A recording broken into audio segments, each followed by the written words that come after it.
مجھے تو اس بات کی سمجھ نہیں آ رہی تھی کہ کیا کوئی اتنا بڑا گناہ بھی کر سکتا ہے، ایک ایسا گناہ جس کی سزا انسان کو دنیا میں ہی مل جائے۔ وہ لوگوں میں گھل مل گئی تھی، پھر جب اس نے کنارہ کشی اختیار کر لی تو ہر شخص متجسس ہو گیا تھا۔ سب اس کے راز کے بارے میں جاننا چاہتے تھے۔ میرے اندر بھی تجسس بڑھنے لگا تھا، مگر میری امی مجھے یہ کہہ کر روک دیا کرتی کہ جوان لڑکیاں ایسے معاملات کی خبر نہیں رکھتی، مگر یہ تو انسان کی فطرت میں شامل ہے کہ اسے جس چیز سے روکا جائے وہ اسی کی طرف متوجہ ہوتا ہے۔ میرا بھی کچھ یہی حال تھا، مجھے ان تمام معاملات سے دور رکھا جا رہا تھا، مگر پھر میں نے ایک روز دروازے کے پیچھے سے سب کچھ سن لیا تھا۔ اس وقت میرے سر پر آسمان گر پڑا کہ کیا کوئی انسان یہ بھی کر سکتا ہے۔ خالہ نازیہ جب سے عمرے سے واپس آئی تھی، ان کے متعلق پورے محلے میں عجیب و غریب باتیں ہونے لگی، لوگ ان سے بدگمان ہو گئے۔ یہ بات حیران کن تھی، کیونکہ ہم تو ایسے علاقے میں رہتے تھے جہاں لوگوں کو عزت اللہ اور اس کے رسول صلی اللہ علیہ وآلہ وسلم کے نام پر دی جاتی تھی۔ اگر کوئی محلے سے حج یا عمرے پر چلا جاتا تو ہر گھر اپنی توفیق کے مطابق اس شخص کی دعوت کرتا، بلکہ لوگ تو اس کے چہرے کی زیارت کرنے کے لیے بھی چلے جایا کرتے کہ وہ مبارک چہرہ اللہ کے گھر کے سامنے سے ہو کر آیا ہے۔ مگر خالہ نازیہ کا معاملہ الٹ تھا، ہر طرف ان کے بارے میں سرگوشیاں ہو رہی تھی۔ مجھے اس بات کی بہت حیرت تھی کہ آخر یہ سب کچھ کیوں ہو رہا ہے۔ آج ہمارے گھر محلے کی ایک عورت آئی تھی، وہ امی کے سامنے بیٹھی نازیہ خالہ کے بارے میں باتیں کر رہی تھی۔ کہنے لگی، اللہ نے اپنے گھر بلایا تھا، ہم نے مانا کہ یہ اعزاز کی بات ہے، مگر اس کا یہ مطلب تو نہیں نا کہ وہ ماتھے پر ہاتھ رکھ کر بیٹھ جائے۔ جب سے وہ مکہ سے واپس آئی ہیں انہوں نے خود کو گھر میں قید کر لیا ہے۔ لوگ دروازہ کھٹکھٹا کر تھک جاتے ہیں، مگر وہ نہیں کھولتی۔ شاید ان میں یہ غرور آ گیا کہ وہ تو بہت نیک اور پرہیزگار ہیں، ہم گناہ گاروں سے کیوں ملیں۔ امی کہنے لگی، ساجدہ ضرور اس کے پیچھے بھی کوئی بات ہوگی، تم بلا وجہ نازیہ کے بارے میں اپنے دل میں میل نہ ڈالو۔ وہ کہنے لگی، بی بی جی مجھے تو جو سمجھ میں آیا میں نے آپ کو بتا دیا، اب آگے اللہ ہی بہتر جانے۔ اتنا کہہ کر وہ عورت اپنے گھر واپس چلی گئی۔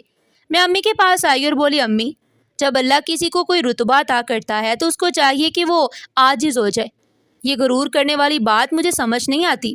امی نے سر جھٹک دیا اور بولی، چھوڑو نبیلہ، تم ایسا کرو میری سیاہ چادر لے آؤ، نازیہ کو عمرے سے واپس آئے ہوئے پورے 5 دن ہو گئے ہیں، اس نے تو اپنی شکل دکھائی نہیں، میں ہی اس سے جا کر ملاتی ہوں۔ وہ تو کہتی تھی کہ عمرے سے واپس آ کر سب سے پہلے آپ سے ملنے آؤں گی۔ تب میں نے کہا، امی میں بھی آپ کے ساتھ چلوں، خالہ سے عمرے کا حال جاننے کا بہت جی چاہتا ہے۔ امی نے نفی میں سر ہلا دیا اور کہنے لگی، جوان لڑکیاں گھر سے نکلتی ہوئی اچھی نہیں لگتی، میں نازیہ سے کہہ دوں گی وہ تم سے ملنے آ جائے گی۔ میں نے امی کو اجازت دی تو وہ گھر سے نکل گئے۔ میں نے ابھی جھاڑو ہاتھ میں پکڑا ہی تھا کہ دروازے پر دستک ہوئی۔ دروازہ کھولا تو سامنے ابو کھڑے تھے۔ وہ گھر آگے کہنے لگے، بیٹا تمہاری امی نظر نہیں آ رہی۔ میں بولی، وہ تو خالہ نازیہ سے ملاقات کرنے گئی ہیں۔ ابو کے چہرے پر فکر آ گئی، وہ کہنے لگے، نازیہ بہن تو کسی سے ملتی نہیں، یہی دعا ہے کہ تمہاری امی کے لیے ایک مرتبہ دروازہ تو کھول دے، یہ نہ ہو کہ وہ بھی خالی ہاتھ واپس لوٹ آئے۔ میں بولی، ابو آپ کو پتہ ہے کیا خالہ ایسا کیوں کر رہی ہیں؟ ابو نے کندھے اچکا دیے، وہ کہنے لگے، مجھے نہیں معلوم، میں تو لوگوں کے منہ سے ہی سنا ہے۔ لوگ مسجد میں میرے پاس شکایت لے کر آتے ہیں کہ ان کی گھر والیاں جب نازیہ بہن سے ملنے جاتی ہیں تو وہ دروازہ نہیں کھولتی۔ میں نے سر ہلا دیا اور جھاڑو والے ہاتھ دھو کر ابو کے لیے چائے بنانے لگی۔ تبھی پھر سے دروازے پر دستک ہوئی۔ ابو نے دروازہ کھولا تو سامنے امی کھڑی تھی۔ امی چارپائی پر آ کر بیٹھ گئی اور کہنے لگی، مولوی صاحب اس نازیہ کو کیا ہو گیا ہے؟ وہ تو عمرے پر جانے سے پہلے ہر روز میرے پاس آ کر دعا کروایا کرتی تھی، میں نے اس کے ویزے لگنے کے لیے وظیفے کیے، میں اس کے دروازے پر کھڑی رہی مگر اس نے مجال ہے دروازہ کھولا ہو۔ میں نے اسے بتایا بھی کہ میں مولوی صاحب کی گھر والی ہوں، تم سے ملنے آئی ہوں۔ ابو کہنے لگے، اب مجھے نازیہ بہن کی فکر ہو رہی ہے، کہیں وہ بیمار تو نہیں، یہ نہ ہو کہ وہ بیچاری بستر سے لگ گئی ہوں اور اٹھنے بیٹھنے کی طاقت نہ رکھتی ہوں، جبکہ باقی لوگ اس سے بدگمان ہو کر بیٹھے ہیں۔ امی نے نفی میں سر ہلایا اور کہنے لگی، اچھی بلی ہے وہ۔ میں جب اس کے دروازے پر پہنچی تو مجھے اندر سے جھاڑو کی آواز آ رہی تھی، میں نے دستک دی تو آواز تھم گئی۔ میں نے کہا، نازیہ میں آئی ہوں فاخرہ عمرے کی مبارکباد دینے، اسے قبول کر لو۔ تب مجھے اس کے قدموں کی چاپ سنائی دی، وہ دروازے کے پاس آ کر رک گئی۔ مجھے لگا کہ وہ بھی دروازہ کھول دے گی مگر اس نے ایسا نہیں کیا، میں کھڑی کی کھڑی رہ گئی۔ میں اسے پکارتی رہی اور پھر اس کے سسکنے کی آواز آنے لگی تو میں لوٹ آئی۔ ابو کہنے لگے، فاخرہ کچھ نہ کچھ تو گڑبڑ ضرور ہے، میری تو یہی دعا ہے کہ اللہ نازیہ بہن کے معاملات سیدھے کر دے۔ اب میں کمرے میں یہ ساری گفتگو سن رہی تھی۔ مجھے بہت حیرت ہو رہی تھی کہ آخر خالہ ایسا کیوں کر رہی ہیں۔ خالہ نازیہ ایک بہت ہی ہنس مکھ عورت تھی، پورے محلے میں ان کی نیک نامی مشہور تھی۔ وہ 10 سال پہلے ہمارے محلے میں آئی تھی، اس وقت ان کا شوہر بھی ساتھ تھا۔ شوہر تو 2 سال حیات رہا، پھر انتقال کر گیا۔ تب خالہ نازیہ نے اپنا پیٹ پالنے کے لیے سلائی کا کام شروع کر دیا۔ ان کے ہاتھ کے سلے ہوئے کپڑوں میں بہت نفاست ہوا کرتی تھی، اسی لیے سب لوگ ان سے سلائی کروایا کرتے۔ خالہ کی شرافت کا ثبوت اس محلے کا ہر فرد دیا کرتا تھا۔ انہوں نے اپنی جوانی تنہائی میں گزاری تھی، مگر مجال ہے جو اپنے کردار پر کسی کو انگلی اٹھانے دی ہو، وہ ہر وقت مدد کے لیے تیار رہتی۔ کسی کے گھر مہمان آنا ہوتے تو وہ خالہ نازیہ کو مدد کے لیے بلا لیا کرتے۔ کوئی بیمار ہو جاتا تو خالہ نازیہ سب سے پہلے وہاں پہنچ جاتی تھی۔ لوگوں کی ہر بیماری اور تکلیف میں انہوں نے ہمیشہ سب کا ساتھ دیا۔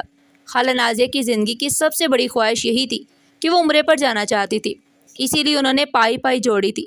کبھی مہنگا لباس نہیں پہنا تھا، سادہ غذا کھائی تھی، اور لوگوں کی مدد کرتی تو کوئی معاوضے کی بات کرتا تو خالہ فوراً کہہ دیتی، ارے میرا معاوضہ تو یہی ہے کہ اللہ مجھے عمرے کی سعادت نصیب کر دے۔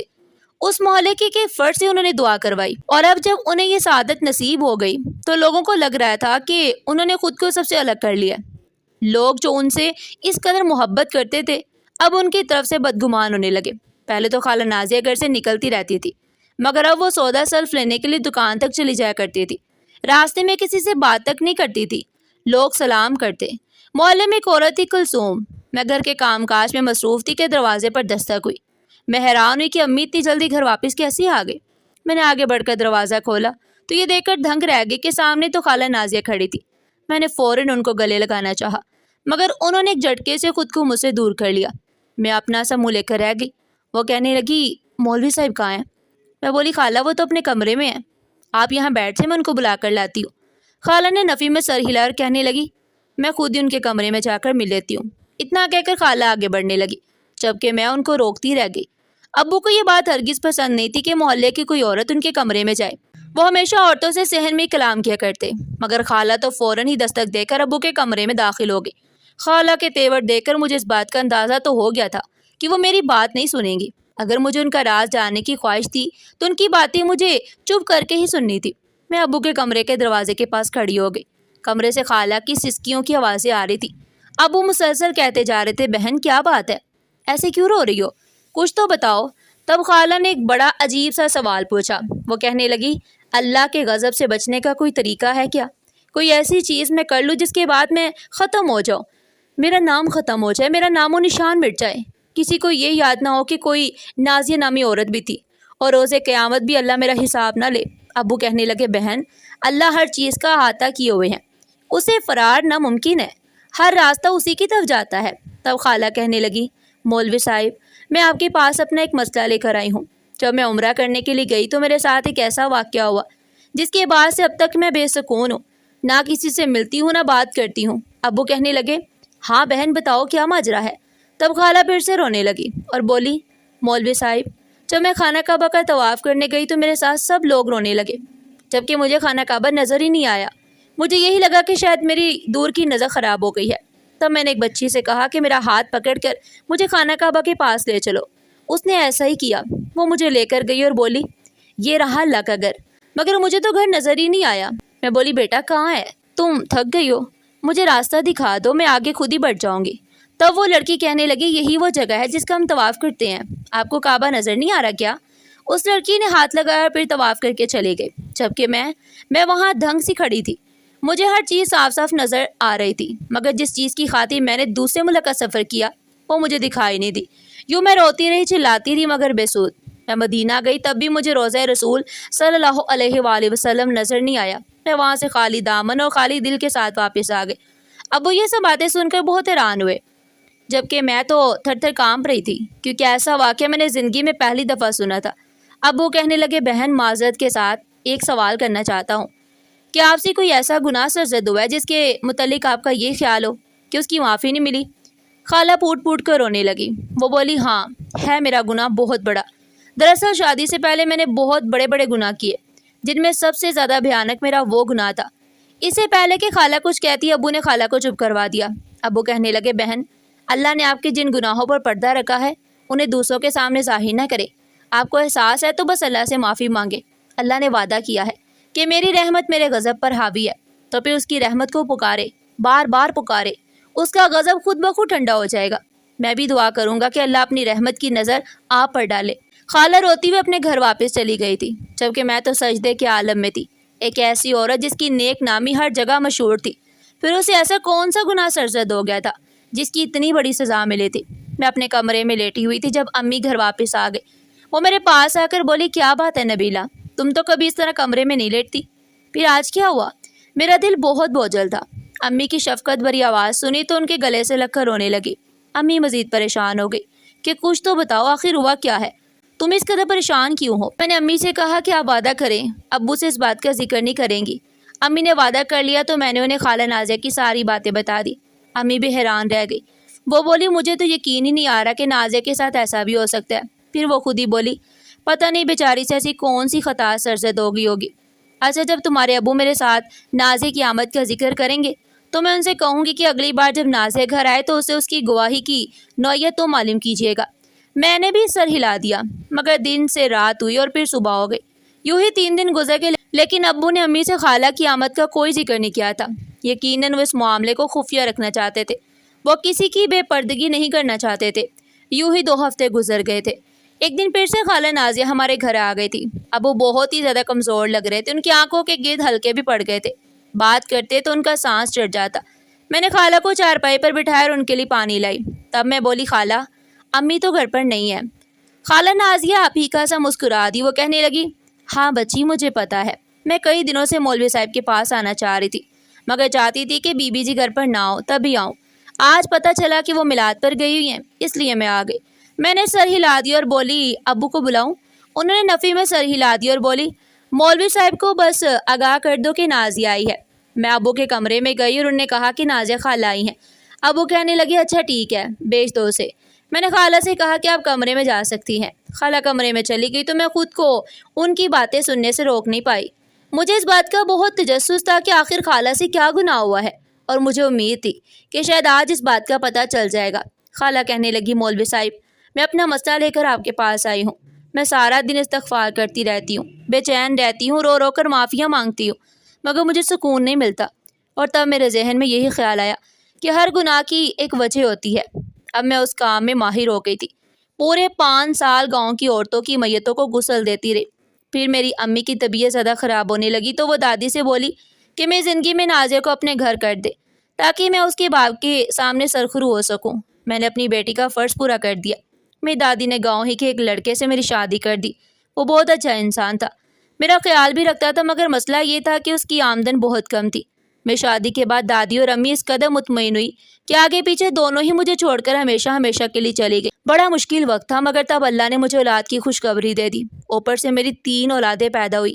میں ساتھ ہی ساتھ میتوں کو غسل دینے کا کام بھی کر رہی تھی، کیونکہ میرے شوہر کی کمائی میں 3 بچوں کے ساتھ گزارا کرنا بہت مشکل ہو گیا تھا۔